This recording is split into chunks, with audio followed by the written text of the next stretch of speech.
காரைக்குடி அருகே அரசு பள்ளி மாணவர்கள் தயாரிக்கும் கோசாட் செயற்கைக்கோளை இம்மாத இறுதியில் விண்ணில் செலுத்த திட்டமிடப்பட்டுள்ளது. அரியக்குடி அரசு மேல்நிலைப் பள்ளியில் பயிலும் +1 மாணவர்கள் 4 பேர் வளிமண்டலத்தில் உள்ள வாயுக்கள் உள்ளிட்ட காரணிகளை ஆய்வு செய்ய செயற்கைக்கோள் ஒன்றை தயாரிக்க முடிவு செய்தனர். அவர்களுக்கு தலைமை ஆசிரியர் திரு பிரிட்டோ ஊக்கம் அளித்ததுடன் தொழில்நுட்ப உதவி அளிக்க அப்துல் ஹக்கீம் என்ற இளம் பொறியாளர் முன் வந்துள்ளார். சாதாரண மாணவர்களைப் போல் அல்லாமல் சாதிக்க துடிக்கும் இவர்கள் AI தொழில்நுட்பத்தையும் இந்த செயற்கைக்கோளில் பயன்படுத்தி உள்ளனர்.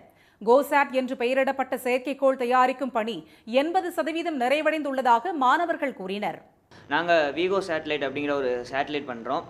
இதோட சேட்டலைட்டோட பர்பஸ் பார்த்தீங்கன்னா, பேசிக்ஸாக நாங்கள் 5 சென்சார்ஸ் யூஸ் பண்ணுறோம். ப்ரெஷர், ஹியூமிடிட்டி, கேஸ், இந்த மாதிரி 5 சென்சார்ஸ் யூஸ் பண்ணி அங்கே இருக்கிற டேட்டாஸ் எல்லாம் கலெக்ட் பண்ணி அது மூலயமா எப்படி குளோபல் வார்மிங் கண்ட்ரோல் பண்ணுறதுன்னு ஒரு ப்ராஜெக்ட் அது மூலயமா பண்ணுறதுக்கு இருக்கும். அது மட்டும் இல்லாமல் அங்கே வந்து ஸ்ட்ராட்டோஸ்பியரில் பயாலஜிக்கல் சாம்பிள்ஸை வச்சு டெஸ்ட் பண்ணலாம் அப்படிங்கிற ஒரு ப்ராசஸிங்கும் போயிட்டுருக்கு.